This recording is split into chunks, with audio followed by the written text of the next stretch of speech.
험한 산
이제 다 같이 일어나셔서 묵상기도 하심으로 예배를 시작하겠습니다.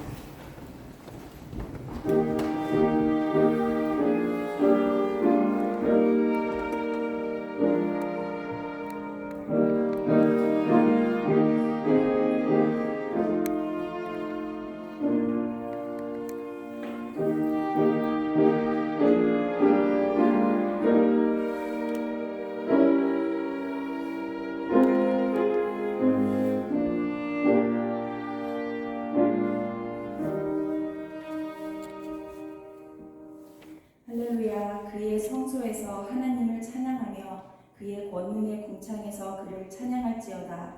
그의 능하신 행동을 찬양하며 그의 지극히 위대하심을 따라 찬양할지어다. 호흡이 있는 자마다 여호와를 찬양할지어다. 아멘. 다 함께 사도신경으로 우리의 신앙을 고백하겠습니다. 나는 전능하신 아버지 하나님 천지의 창조주를 믿습니다. 나는 그의 유일하신 아들 우리 주 예수 그리스도를 믿습니다. 그는 성령으로 인도되어 동정녀 마리아에게서 나시고 본디오 빌라도에게 고난을 받아 십자가에 못 박혀 죽으시고 장사된 지 사흘 만에 죽은 자 가운데서 다시 살아나셨으며 하늘에 오르시어 전능하신 아버지 하나님 우편에 앉아 계시다가 거기로부터 살아있는 자와 죽은 자를 심판하러 오십니다. 나는 성령을 믿으며 거룩한 공교회와 성도의 교제와 죄를 용서하는 것과 몸의 부활과 영생을 믿습니다. 아멘. 다 함께 찬송가 251장으로 찬양 드리겠습니다.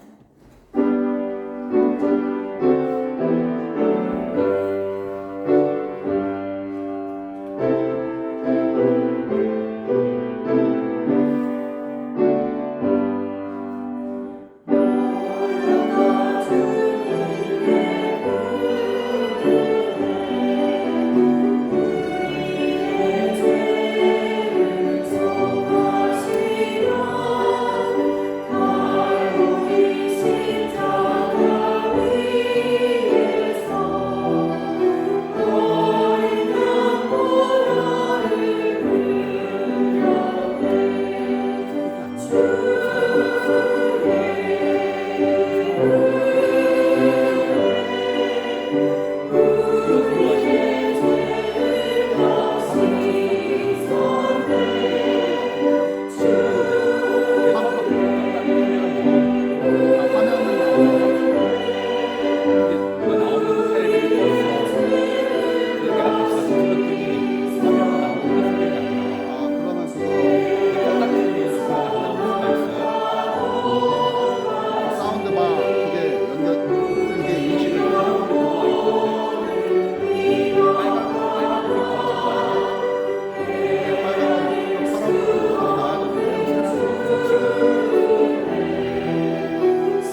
다 함께 기도드리겠습니다.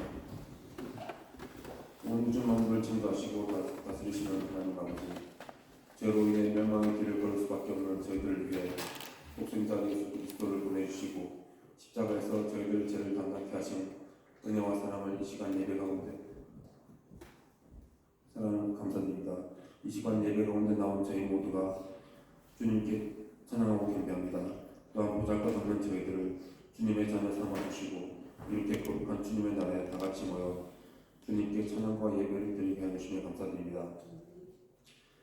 이 시간 지난 한 주간 동안 세상에서 저희들의 삶을 돌아보며 회개합니다. 저희들의 삶 속에 혹시 주님 마음을 아프게 한 말과 행동들은 없었는지, 혹은 주님의 뜻을 따르지 않고 개인의 욕심이나 욕망에 빠져 살지 않았는지, 또 낮은 자리에서 이웃들을 위해 헌신하고 봉사하는 삶보다는 나 자신을 먼저 드러내고 말과 행동들로 이웃들에게 상처를 주지 않았는지 돌아봅니다. 주님, 저희들이 지난 한 주간의 모든 죄들을 이 시간 주님 앞에 고백하며 회개하기 원합니다. 저희들의 모든 잘못을 주님 용서하여 주시고 앞으로의 삶 속에서 같은 죄악을 범하지 않을 수 있는 지혜를 허락해 주시길 간절히 기도합니다. 주님, 저희 캔바라는 교회 모든 성도들 한마음 한뜻이 되어 세상에 죽어가는 모든 이들에게 생명의 말씀을 전하게 하시고 진리를 기뻐하며 연약한 자들을 긍휼히 여기며 삶과 의를 강구하는 참된 그리스도인의 삶을 살아가게 하여 주시옵소서. 오직 주님께 신실한 종이라 인정받는 자의 삶을 살게 하여 주시옵소서. 또한 진행 중인 담임 목사 청빙 과정의 모든 절차와 수단 상황마다 주님 간섭하여 주셔서 저희들의 생각이 아닌 오직 주님 보시기에 합당한 목사님이 세워질 수 있도록 인도하여 주시고, 담임 목사 부재를 통해도 모든 성도들 한 마음으로 합심하여 주님께 기도하며 저희들이 믿음이 흔들리지 않도록 주님 붙잡아 주시길 간절히 소망합니다. 목사님 청빙을 위한 신하는 청빙 자문위원에게도 주님의 지혜와 축복이 함께하길 기도합니다. 오늘 말씀을 전하신 최경호 목사님과 그 가정에 주님의 은혜가 충만하길 바라며, 또한 전 목사님 가정에도 행복감이 건강한 허락하시길 기도합니다. 이 시간 예배를 위해 또 이 교회를 위해 모이지 않는 곳에서 하시는 모든 성도들 주님 기억하여 주시길 바라며, 이 모든 기도 살아계신 우리 주 예수 그리스도의 이름으로 기도드립니다.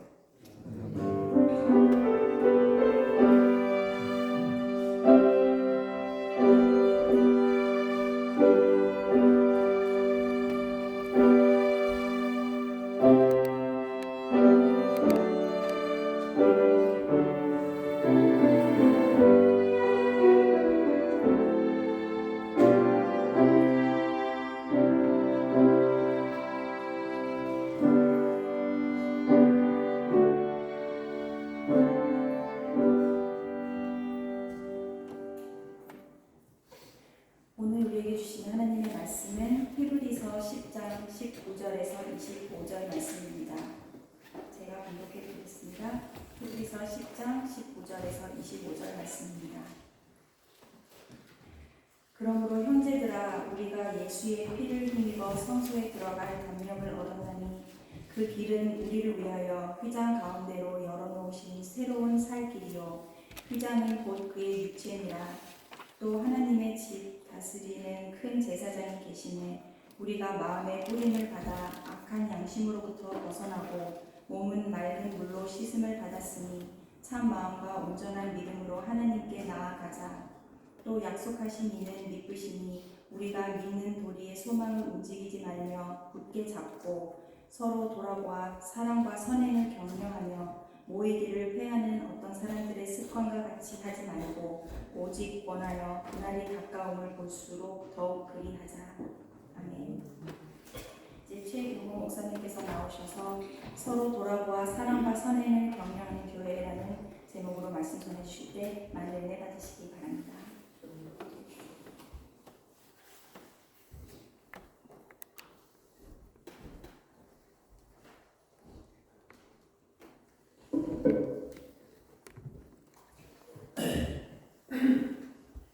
예, 오늘도 예배에 나오신 여러분 모두에게 하나님의 은혜와 사랑이 충만하시기를 기원합니다.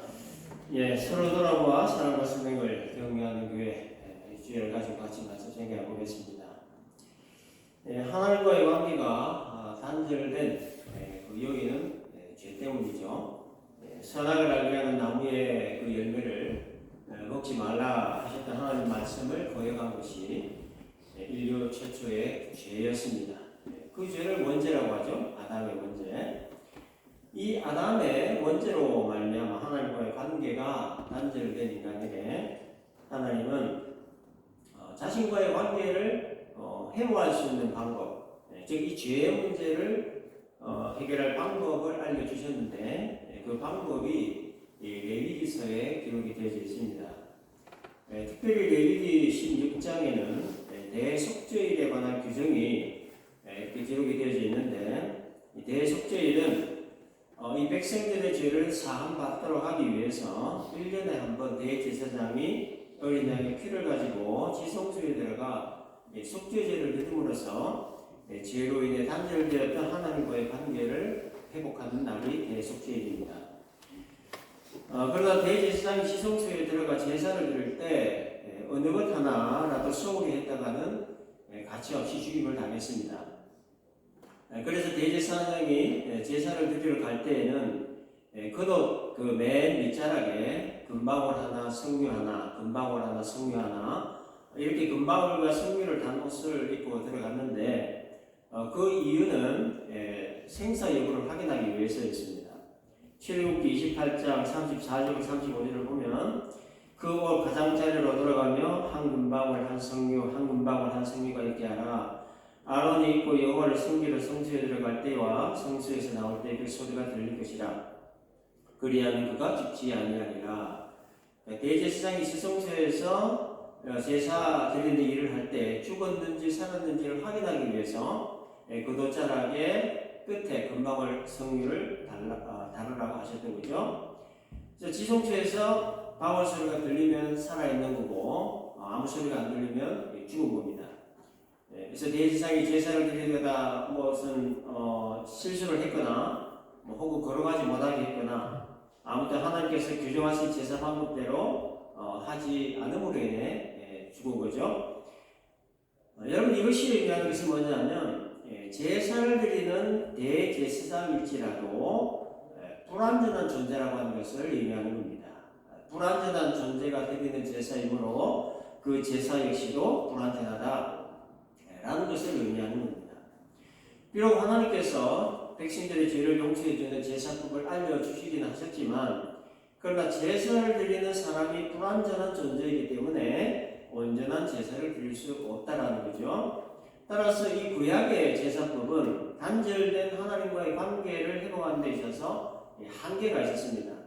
그래서 하나님은 이 한계를 극복할 수 있게 하는 그 새로운 방법을 또 이렇게 만들어 주셨는데 그것이 바로 독생자 예수를 희생양으로 보내셔서 십자가에 달려 피 흘려 죽게 하시는 것이었습니다. 그래서 예수님께서 십자가 달려 죽으셨을 때에 성소의 비장이 위에서 아래로 찢어졌다 이렇게 마태복음 27장 15절에서 51절에서 기록되어 있습니다. 그리고 오늘 이 본문 20절에서도 우리를 위하여 휘장 가운데로 열어놓으신 새로운 살길이요 휘장은 곧 그의 육체라 이렇게 기록되어 있죠.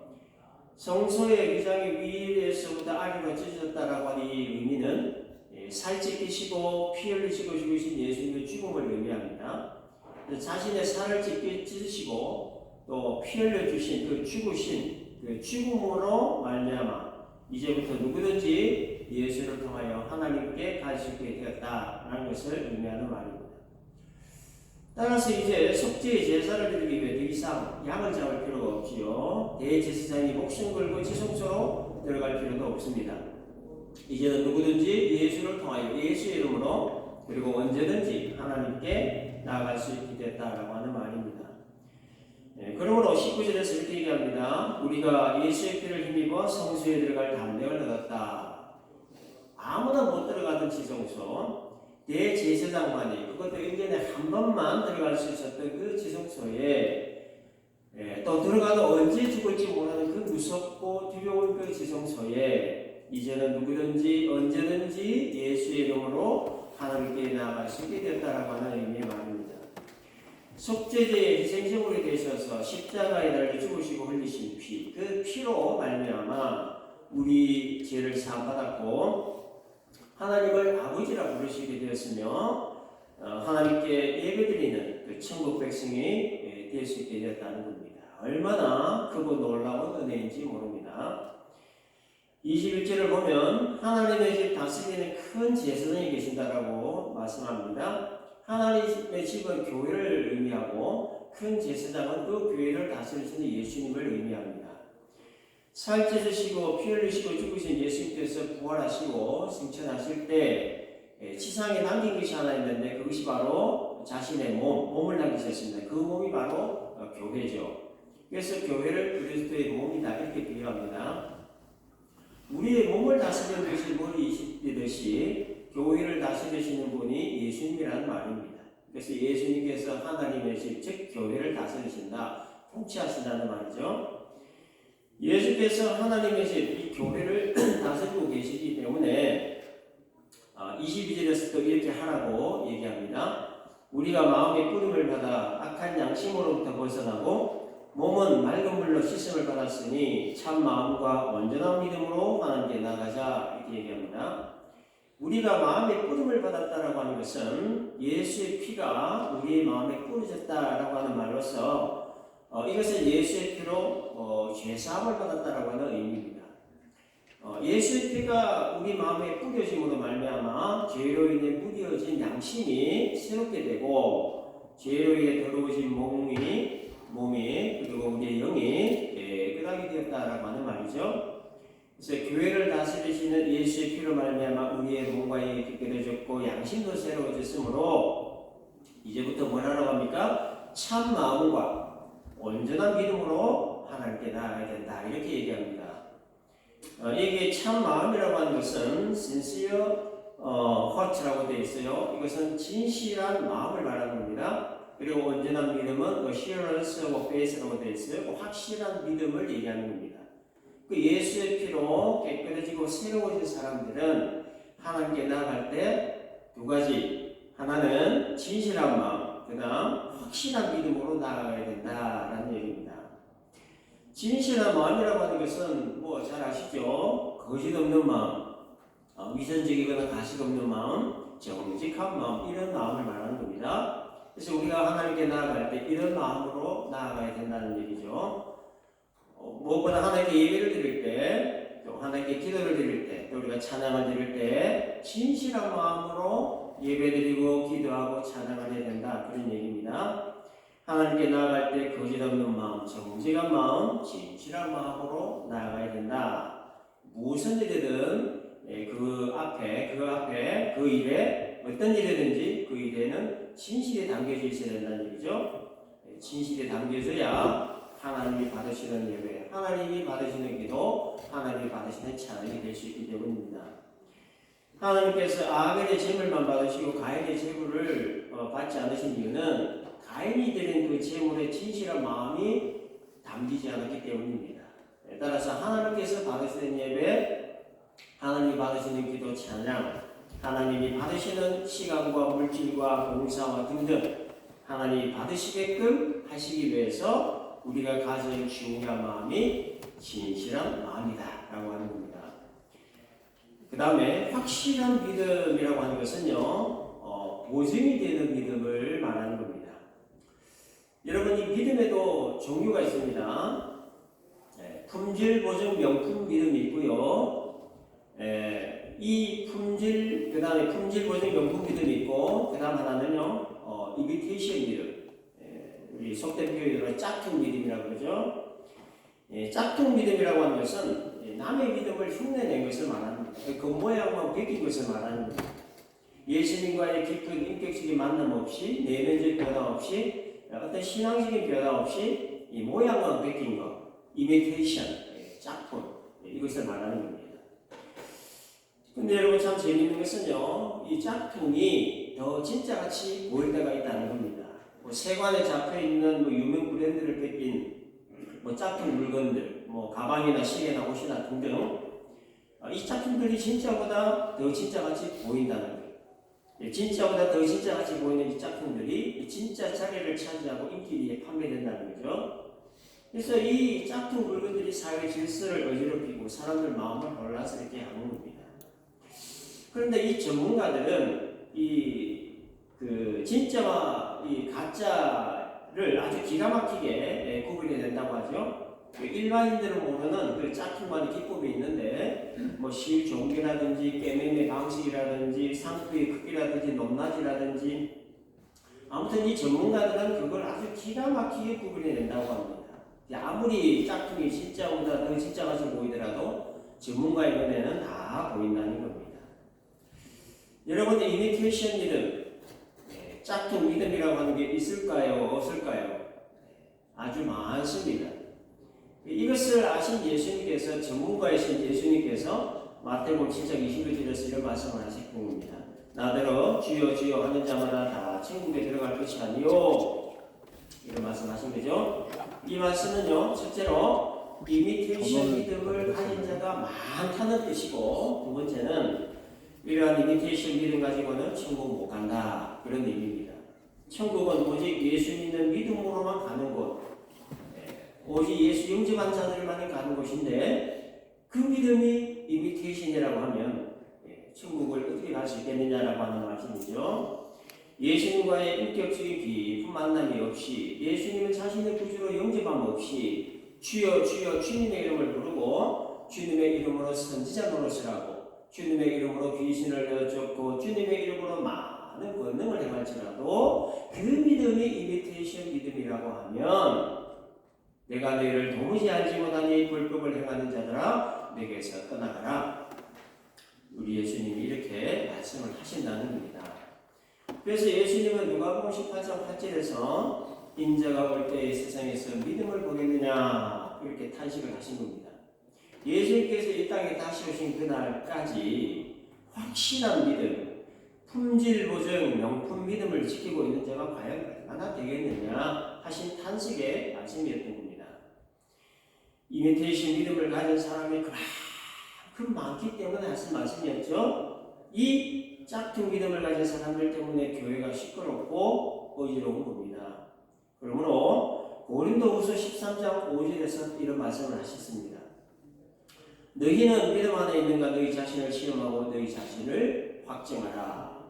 내가 품질 보증 명품 믿음을 가진 자인지 아니면 이미테이션 믿음을 가진 자인지 자신의 믿음 상태를 점검해 보라고 하는 겁니다. 점검. 그래서 여러분, 이 믿음의 상태를 돌아볼 수 있게 하는 것, 점검해 볼 수 있게 하는 기준이 하나 있는데, 이거는 하나님 말씀의 순종 여부입니다. 여러분, 이 죄성을 가진 우리 인간은 하나님 말씀에 100% 순종하기는 어렵습니다. 이거는 불가능한 일입니다.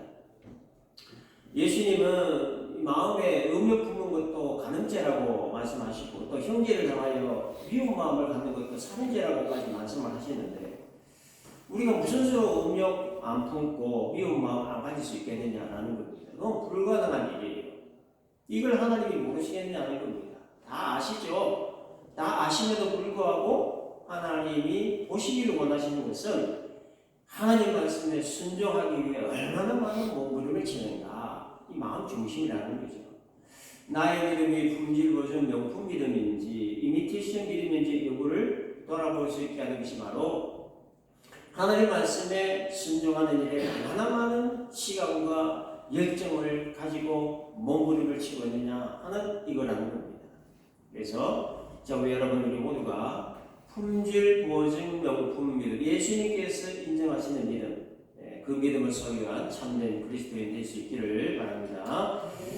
진실한 마음과 확실한 믿음, 이것이 바로 예수의 피를 힘입어 지성소에 계시는 하나님께로 갈 수 있게 된 사람, 예수님께서 휘장 가운데 열어놓으신 새로운 살길로 들어선 사람, 그리고 주 예수의 피로 뿌림을 받아 양심이 새롭게 되고 더러워진 몸이 깨끗하게 된 사람, 저와 여러분 우리 모두가 가져야 될 마음 그리고 믿음이라고 하는 겁니다.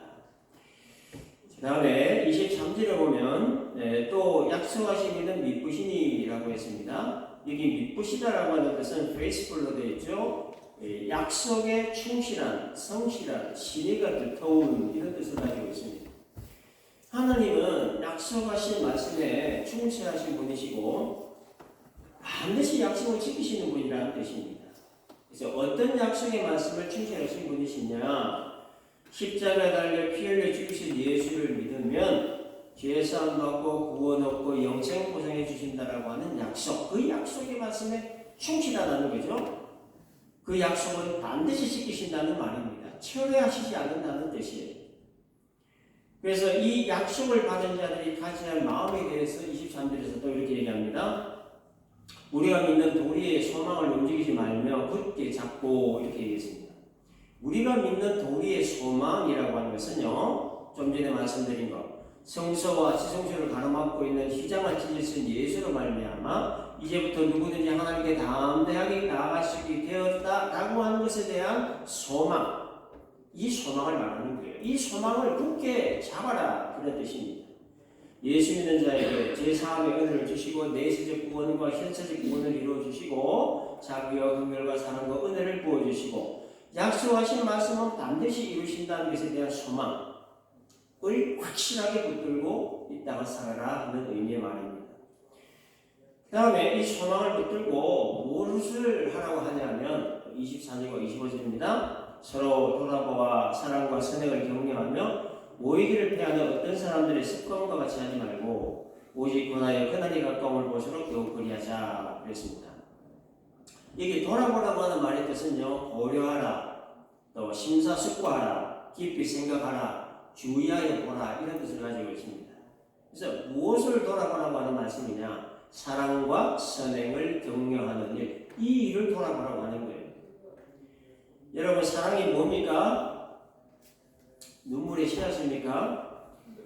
참 듣기도 좋고 말하기도 좋은 주제가 사랑이죠. 너무 광범위합니다. 그래서 참 사랑은 이런 거다 저런 거다 참 정리하기가 쉽지가 않은데요. 제 나름대로 딱 한마디로 요약을 해보았습니다. 사랑이 뭐냐? 덮어주는 것이 아닐까 싶습니다. 덮어주는 것. 다른 사람의 허물을 덮어주는 것. 이게 사랑이라는 거예요.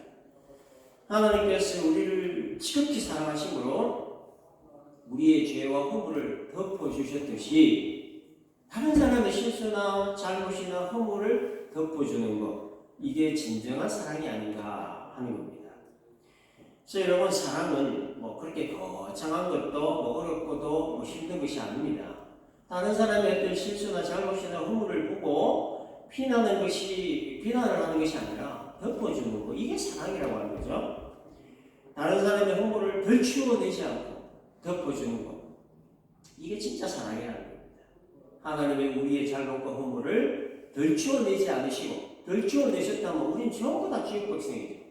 다 덮어주셨듯이 나도 다른 사람의 허물을 봤을 때 그거를 덮어줄 수 있는 것, 이게 진정한 사랑이라는 겁니다. 선행이라고 하는 것은 말 그대로 선한 행동을 말하는 겁니다. 그리고 선한 행동의 동기가 바로 사랑입니다. 사랑의 마음에서 나오는 행동이 선한 행동이고 그 선한 행동이 바로 다른 사람의 잘못이나 허물을 덮어주는 행동을 말하는 겁니다. 이와 같은 사랑과 선행을 격려하라고 하는 거예요. 격려라고 하는 뜻은 용기나 힘을 북돋아 주는 것을 말하는 겁니다. 사랑의 마음으로 선한 행동을 할 수 있도록 용기나 힘을 북돋아 주는 것, 이게 격려라는 겁니다. 다른 사람의 허물을 덜치워내어 비난하도록 부추기는 것, 이거는 선동이고, 격려라고 하는 것은 다른 사람의 허물을 사랑의 마음으로 덮어줄 수 있도록 힘주고 용기 주는 것, 이게 격려라고 하는 겁니다. 그래서 여러분, 이 격려라고 하는 것은요, 사람을 살리기도 하고 죽이기도 하는 굉장히 강한 말입니다.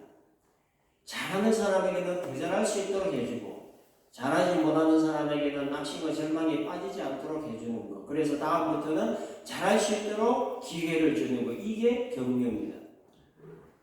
그래서 여러분, 사람은 어떤 면으로 보면 참 단순하기 때문에 말 한마디로 사람이 살아나기도 하고 말 한마디로 사람이 죽어버리기도 합니다. 그래서 여러분, 이 말에는 낙심시키는 말이 있고 힘을 북돋아주는 말이 있습니다. 부정적인 말이나 원망의 말이나 냉소적인 말이나 이런 말들은 전부 뭡니까? 낙심시키는 말이죠. 긍정적인 말, 칭찬의 말, 믿음의 말, 이런 말들은 전부 힘을 북돋아주는 말입니다. 이게 격려의 말이라고 하는 거예요. 40일 동안 가나안 정탐을 하고 들어온 정탐꾼들의 말은 두 종류로 나뉘어졌습니다. 긍정적인 말과 부정적인 말, 딱 두 가지로 나눠졌어요. 긍정적인 말을 했던 요사와 갈렙의 말은 백성들의 힘을 북돋아주고 용기를 갖게 했습니다만, 부정적인 말을 했던 나머지 10명의 말은 백성들로 하여금 낙심하게 만들고 절망하는 마음을 갖게 했습니다. 그래서 여러분, 이 말이라고 하는 것이 얼마나 중요한지 잠언 13장 2절 3절을 보면, 사람은 입의 열매로 인하여 복록을 누리거니와 마음이 괴사한 자는 강포를 당하느니라. 입을 지키는 자는 자기의 생명을 보존하나 입술을 크게 벌리는 자에게는 멸망이 온다라고 얘기했습니다. 여기 복록은 행복을 말하는 겁니다. 입을 지키는 사람은 다른 사람을 세워주고 칭찬해주고 위로해주고 격려의 말을 하는 사람을 말하는데, 이런 사람은 그 입의 말로 인해 복록을 누린다, 즉 행복을 누린다, 그런 말이에요. 입술을 크게 벌리는 사람은 생각 없는 말이나 부정적인 말, 혹은 원망의 말이나 불평의 말, 낙심하게 하는 말을 하는 사람을 말하는데, 이런 사람은 그 입술의 말로 인해서 멸망이 온다라고 얘기합니다. 말이라고 하는 것이 얼마나 중요한가 하는 것을 잘 알 수 있는 내용이죠. 그래서 단적으로 행복과 멸망은 무슨 차이냐? 입을 지키느냐 아니면 입을 크게 벌리느냐 여부로 결정된다. 이게 성경의 가르침입니다. 야고보 3장 2절에 보면, 우리가 다 실수가 많으니 만일 말에 실수가 없는 자라면 곧 온전한 사람이라 능히 온몸도 불내시우리라, 이렇게 얘기했습니다. 사람은 사람이기 때문에 누구든지 실수할 수 있다는 겁니다. 그런데 말에 실수가 없는 자라면 곧 온전한 사람이라고 얘기합니다. 이것은 어떤 의미냐? 말 실수라고 하는 것이 다른 어떤 실수보다 그 여파가 크다는 것을 의미하는 말이에요. 그 말 실수라고 하는 것이 바로 이 생각 없는 말이나 부정적인 말이나 원망의 말이나 불평의 말, 이런 말들이 바로 말 실수라고 하는 거예요. 실수로 컵을 떨어뜨리면 그거 치우면 되는 겁니다. 그렇죠? 일하다가 실수하면 다음부터 잘하면 되는 거예요. 근데 말 실수를 하게 되면 참 회복하기가 힘들어지더라고요. 그래서 야고보 사도가 말에 실수가 없는 자라면 그 온전한 사람이다, 뭐 이렇게까지 할 정도로 이 말 실수하는 것을 조심해야 된다고 말하는 겁니다. 하나님이 처음 사람을 만드실 때 자신의 형상대로 만드셨죠. 특별히 사람의 입을 만드신 목적은 먹고 말하는 것, 이것 외에 하나님을 찬양하고 기뻐하고 감사하고 칭찬하고 위로하고 경영하는 그 목적을 위해 만드셨습니다. 그런데 죄가 들어온 이후부터 사람의 입은 원망하고 불평하고 저주하고 거짓말하고 비난하고 정죄하고 이렇게 바뀌어버렸습니다. 그래서 원망과 불평과 거짓과 저주와 비난과 정죄의 말들은 하나님이 사람의 입을 만드시고 목적과는 전혀 관계가 없는 거리가 먼 것들입니다. 따라서 생각 없는 말이라든지 부정적인 말이라든지 원망이나 불평의 말, 비난이나 정죄의 말들은 결국 전부 다 실수하는 말이 된다는 거예요. 그래서 여러분, 교회의 질서를 깨뜨리고 교회의 그 화평을 깨뜨리는 큰 요인 중에 하나가 바로 이 말실수입니다. 교회 공동체에 대해서 말실수, 즉 원망이나 불평이나 거짓이나 비난이나 정죄의 말을 하게 되면 그때부터 교회는 몸살을 앓게 됩니다. 몸살, 홍역을 치르게 됩니다. 그래서 여러분, 우리 입술에 이 파수꾼이 세워지기를 위해서 항상 기도해야 합니다. 그리스도의 몸된 교회를 함께 세워가고 있는 우리들 한 사람 한 사람의 그 입술에 파수꾼을 세워야만 말실수를 하지 않게 되고, 말실수를 하지 않아야 비로소 온전한 사람이 될 수 있는 것이고, 그런 사람이 함께 세워가는 교회가 건강한 교회가 될 수 있는 겁니다. 예수님께서 마태복음 5장 21절에서 이렇게 얘기하셨습니다. 형제에게 농하는 자마다 심판을 받게 되고, 형제를 대하여 나가라 하는 자는 홍해에 잡혀가게 되고, 미련한 노리를 하는 자는 지옥불에 들어가게 되리라. 이 라가라고 하는 것은 우둔한, 어리석은, 멍청한 이런 뜻입니다. 다른 사람이나 어떤 그 말이나 행동에 대해서 우둔하다, 어리석다, 미련하다 이렇게 모욕하면서 이렇게 짜증내거나 신경질 내는 것, 생각 나는 대로 말하는 것, 이 모든 일들이 심판을 받고 공회에 잡혀가고 지옥불에 들어갈 만큼 심각한 죄가 된다는 것이 예수님의 지적이죠. 그래서 여러분 이 교회 공동체에 대해서 절대로 해서는 안 되는 일이 이 다투는 일입니다. 다투면 서로를 비난하게 되고 다투면 더 나아가서 서로를 정죄하게 되기 때문이에요. 일을 하다 보면 의견 대립이 있을 수 있습니다. 서로의 생각이 다를 수 있습니다. 그럴 때 여러분 뭐가 나옵니까? 평소 자신의 인격이나 신앙이 다 나오는 거예요.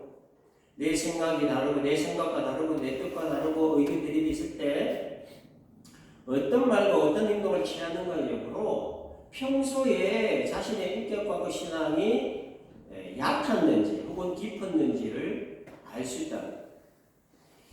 그래서 여러분 이 인격과 신앙이 깊고 성숙하다라고 하는 것의 가장 큰 특징이 뭐냐면요, 절제입니다. 절제. 성경의 9가지 열매 중에 마지막 9번째 열매가 절제입니다. 이거는 가장 맺기 어려운 열매가 절제라고 하는 것을 반증하는 얘기예요. 그 중에 특히 어려운 것이 말의 절제입니다. 말은 생각으로부터 나오고 또 이 말은 행동으로 연결되는 거죠. 그래서 말을 얼마나 절제를 잘하느냐, 이것이 바로 우리의 신앙 인격의 깊이를 가늠하는 척도가 될 수 있다는 겁니다.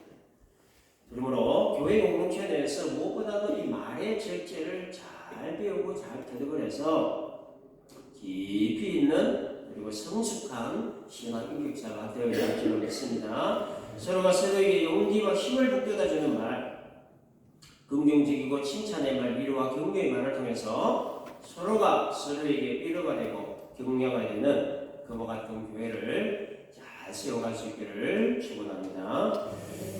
한 가지 더 살펴볼 것은요, 모임에 관한 겁니다. 모임. 본문 25절 보면 모이기를 피하는 어떤 사람들의 습관과 같이 하지 말고 오직 권하여 그날이 가까움을 볼수록 더 그리하자라고 했습니다. 이 말은 한마디로 딱 얘기하면 교회에 잘 모이자 그런 뜻입니다. 오순절 성령 강림 미국 초대교회는 모이기 힘썼습니다. 모여서 뭐 했습니까? 떡을 떼고 교제하고 가난한 자를 구제하고 기도와 예배를 드리면서 복음을 전하는 일에 한 마음이 되었습니다. 그래서 하나님은 날마다 구원 얻는 자의 수를 더하게 해주셨습니다. 그러나 이러한 초대교회 신앙은 그 교회의 그 박해로 인해서 다소 식어졌습니다. 성도들 중에는 그래서 이 교회 등록만 해놓고 교회 출석은 하지 않아도 괜찮다라고 하는 사람들이 생겨나기 시작했습니다. 그래서 모이기를 피하는 어떤 사람들의 습관과 같이 하지 말라라고 신데스 기자가 얘기를 했던 겁니다. 여러분, 교회의 가장 큰 역할과 기능이 무엇이겠습니까? 예배죠, 예배. 그래서 우리는 예배를 통해서 하나님께 나아갈 수가 있습니다. 예배를 통해 하나님의 신령한 은혜를 공급받을 수가 있고, 예배를 통해서 우리의 영의 양식을 공급받아서 우리의 영적 생명을 건강하게 유지할 수가 있습니다. 그런데 하나님의 사람이 하나님께로부터 은혜를 공급받지 않으면 우리의 영적 생명을 유지하기에 너무나도 버거울 정도로 이 세상의 유혹과 공격이 큽니다. 매일 기도를 하고 매일 영의 양식을 먹고 매일 찬양과 기도를 해도 세상의 유혹과 공격이 너무 크고 강해서 이겨내기가 쉽지 않다는 거예요. 하물며 주일 예배 한 번 드리고 어떻게 이 험한 세상 버티고 이기며 살아갈 수 있겠는가 하는 겁니다. 순간순간 호흡을 해야 생명이 유지되고 삼시세끼 밥을 먹어야 육체적 생명이 유지되듯이 하나님의 사람은 하나님으로부터 이 양식을 먹어야만 영적 생명이 건강하게 유지될 수 있다는 거예요. 새로운 교회의 모임이라고 하는 것은 그것이 뭐 예배 모임이든 기도 모임이든 성경 공부 모임이든 혹은 구역 모임이든 교제 모임이든 뜻 모임이든 예수의 이름으로 모이는 모임이라면 그 모임은 하나님의 은혜를 공급받는 통로와 같은 것입니다. 이 통로를 통해서 영적인 힘과 능력을 공급받을 수 있는 거예요. 하나님이 공급해 주시는 이 은혜로 인한 힘과 그 능력이 없으면 우리가 할 수 있는 일에는 지극히 제한적이라는 겁니다. 그래서 우리가 우리의 의지의 힘으로 하게 되면 그 얼마 못 갑니다. 얼마 못 가서 반드시 나가서 떨어져 버리고 마는 거예요. 공급받는 게 없으니까 전진하지 못하는 거예요. 마치 엔진오일이 없는 자동차 같이 가다가 멈출 수밖에 없게 되는 겁니다. 조금 더 나아가서 직분 받으신 분들, 하나님께서 왜 직분 주셨습니까? 섬기라고 주셨죠? 예배를 섬기고 또 교회와 나라와 민족과 세계 선교와 성도들의 각 가정을 기도로 섬기고 또 하나님이 주신 시간과 물질로 섬기고 이렇게 섬기라고 주신 그 직분입니다. 근데 이 섬김의 일은 사람의 어떤 의지나 사람의 힘과 능력으로 되는 일이 아닙니다. 그거는 한계가 있는 거예요. 하나님의 은혜를 공급받아야만 감당할 수 있는 겁니다. 이 은혜를 공급받지 않게 되면 결국 매사에 모든 일이 힘들고 어렵고 짜증나고 그렇게 되는 거예요. 그러므로 그리스도인은 특별히 직분을 받아 교회를 섬기고 봉사하시는 분들은 어떤 일보다도 중요하게 다뤄야 될 일이 은혜를 공급받는 일입니다. 은혜를 공급받아야 됩니다. 은혜를 공급받는 일에는 크게 세 가지가 있습니다. 말씀과 기도 그리고 찬양입니다. 제가 두 번째 말씀 전할 때 이 부분에 대해서 잠시 언급을 했죠. 그리스도인을 그리스도인 되게 하는 것, 교회를 교회 되게 하는 것. 그 기초와 핵심이 뭐라고 했습니까? 말씀과 기도라는 거예요. 그리고 찬양이라고 하는 겁니다. 그래서 우리는 이 영의 양식인 하나님의 말씀을 통해 하나님의 은혜를 체험할 수가 있고 영혼의 호흡인 기도를 통해 하나님의 은혜를 체험할 수 있으며 곡주 달린 기도인 찬양을 통해 하나님의 은혜를 공급받을 수 있다는 거예요. 그리스도인을 그리스도인 되게 하고 교회를 교회 되게 하고 직분자를 직분자답게 하는 것 이게 바로 하나님의 은혜를 공급받는 일이다 하는 것을 우리가 항상 인식을 하고 은혜를 공급받게 해주는 말씀과 기도 그리고 찬양에 전념하시기를 바랍니다. 25절 중간을 보면 오직 권하여라고 얘기했습니다. 권하여 이것은 영어 성경 보니까 encourage로 되어 있어요. 그래서 격려하다, 장려하다, 권하다 이런 뜻입니다. 서로가 서로를 격려하고 장려하고 권해라 이런 뜻이죠. 사랑과 선행 그리고 모이는 일에 서로가 서로를 격려하고 장려하고 권하라 그런 얘기입니다. 그렇게 서로를 격려하고 장려하고 권해서 이 교회 공동체를 함께 세워가야 된다라고 하는 겁니다. 교회 공동체는 어느 누구 특정인 소수에 의해 세워져 가는 것이 아니라 다 함께 세워가는 곳이라는 거죠. 그러므로 모이기에 힘써야 된다는 겁니다. 코로나 사태를 맞이하면서 임요직책으로 마련한 것이 바로 온라인 예배입니다. 몇 가지 편리한 점은 있어요. 그러나 여러분 이거는 뭐 임시 방편일 뿐이지 이게 완전 대체 수단은 아닙니다. 교회는 모이는 곳이고 교회는 모여야 되는 곳이고 교회는 모일 때 진정한 교회가 되는 겁니다. 모여서 예배하고 모여서 기도하고 모여서 찬양하고 모여서 말씀 공부하고 모여서 같이 밥 먹고 모여서 커피 마시고 같이 교제하는 것 이게 바로 교회라고 합니다. 이와 같은 교회 공동체를 세워가는 데 서로가 서로를 격려하고 장려하고 권해야 된다라는 겁니다. 25절 끝에 보면 그날이 가까움을 볼수록 더욱 그리하자라고 했습니다. 여기서 말하는 그날은 두 가지 해석이 있는데요. 하나는 예루살렘 멸망의 때이고 다른 하나는 예수님의 재림의 날입니다. 예루살렘 멸망의 날이든지 예수님 재림의 날이든지 아무튼 중요한 것은 그 날은 반드시 온다는 거고 따라서 그 날을 준비하면서 더욱더 모이는 일에 힘써야 된다는 거예요.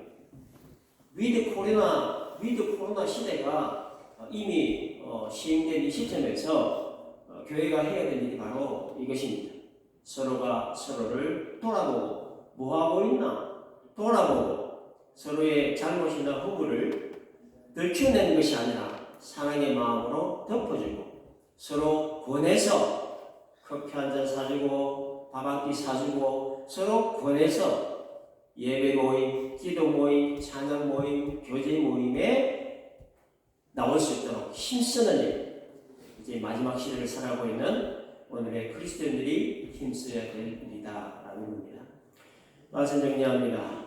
죄와 허물로 인해서 영원한 형벌을 받을 수밖에 없었던 우리 모두의 이 죄와 허물을 예수님께서 십자가의 죽음과 그 피로 사하셨으므로 오늘 우리는 진실한 마음과 확실한 믿음으로 하나님께 나아가야 된다는 것. 주님 오실 날이 가까운 이때에 서로 돌아보아 사랑과 선행을 격려하고 하나님의 은혜의 공급을 위한 예배와 말씀과 기도와 교제의 모임에 서로서로 권해야 된다고 하는 것, 여러분 이 말씀 꼭 기억하시고 캔버라 한인연합교회가 서로를 잘 돌볼 수 있는 교회, 사랑과 선행을 잘 격려하는 교회, 그리고 모이기에 힘쓰는 교회가 되심으로 말미암아 더욱더 아름답고 견고한 신앙 공동체를 잘 세워가는 큰 은혜가 여러분 모두에게 교회에 임하시기를 주님의 이름으로 축원합니다. 우리가 죄인 되었을 때에 그리스도께서 십자가에 죽으심으로 우리를 향한 하나님의 사랑을 확증하신 그 깊은 사랑에 감사를 드립니다. 예수께서 십자가에 흘리신 그 피로 말미암아 우리의 모든 죄와 허물이 사해졌음을 믿고 구원과 영생을 선물로 주신 하나님께 감사와 찬송을 올려드립니다. 캔버라 한인연합교회 모든 성도들이 서로가 서로를 잘 돌아볼 수 있는 마음을 가질 수 있도록 도와주시고 사랑과 선행을 격려할 수 있는 성숙한 믿음을 갖게 하시며 주님 다시 오실 날에 가까운 이 마지막 때에 모이기에 힘쓸 수 있도록 이끌어 주심으로 말미암아 더욱더 아름답고 견고한 신앙 공동체로 성경에 갈 수 있도록 이끌어 주시고 더욱더 크신 은혜로 채워 주옵소서. 예수님의 이름으로 기도드립니다. 아멘.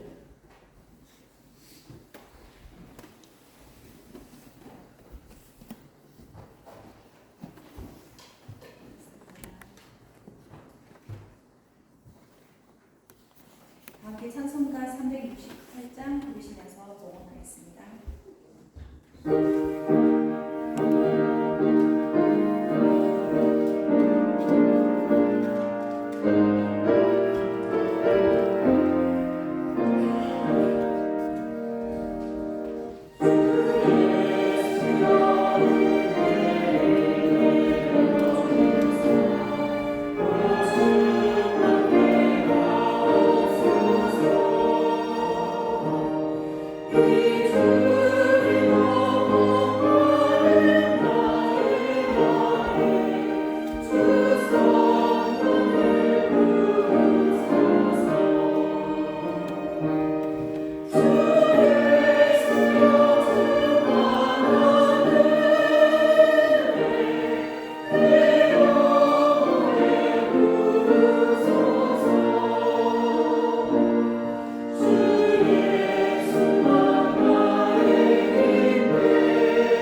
교회 소식 알려드리겠습니다.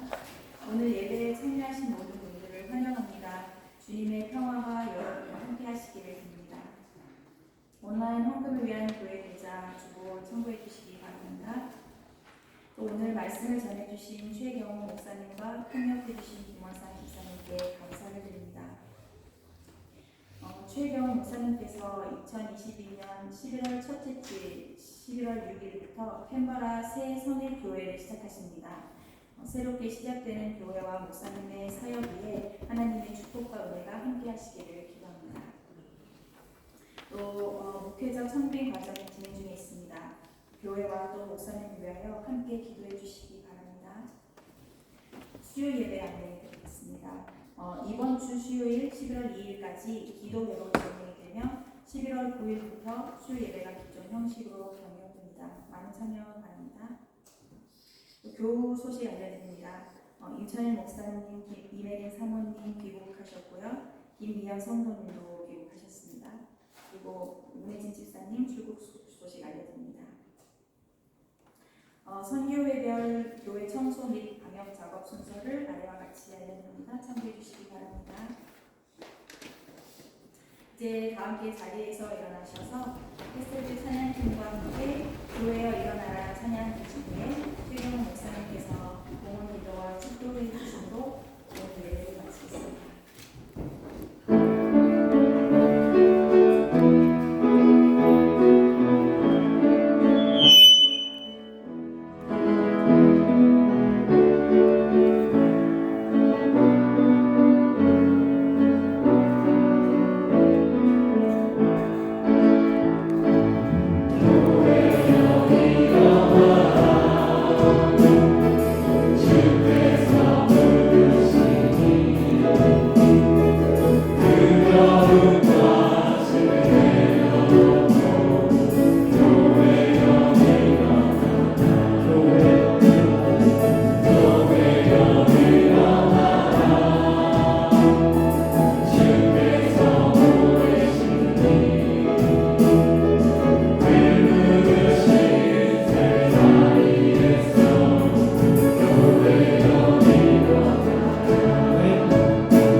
예배자로 불러주신 은혜에 또한 감사를 드립니다. 이 크신 은혜와 사랑에 대한 감사의 마음을 물질에 담아 정성을 올려드립니다. 올려드린 예물과 저희들 마음 중심을 기쁘게 받아주옵시고 이 예물들이 하나님 나라를 세워가는 데 귀하게 쓰여지게 하여 주옵소서. 이제 또한 저가 세상에서 살아갈 때에 하나님이 주신 힘과 능력으로 살아가게 하시고 그래서 세상을 이기고 승리하게 하시는 하나님의 은혜를 체험하는 한 주간 되게 하여 주옵소서. 예수님의 이름으로 기도드립니다. 아멘. 이제는 저와 사망에서 우리를 건져주신 주 예수 그리스도의 은혜와 언제 어디서나 항상 우리와 함께 하시는 하나님의 무한하신 사랑과 순간순간 우리를 도우시는 성령님의 감화감동 충만하시는 정이 우리 주 예수 그리스도의 피를 의지하여 참 마음과 온전한 믿음으로 하나님께 나아가기를 다짐하고 우리가 믿는 우리의 소망을 굳게 잡고 서로 돌아보아 사랑과 선행을 격려하고 주님 오실 날 가까운 이 마지막 때에 서로 권하여 모이기에 힘쓰는 자 되므로 말미암아 더욱더 아름답고 견고한 캔버라 한인전 다짐하고 소원하는 모든 백성들을 모두 저들의 가정과 학교와 직장과 사업 등 위에 지금부터 영원토록 함께 있을지어다. 아멘.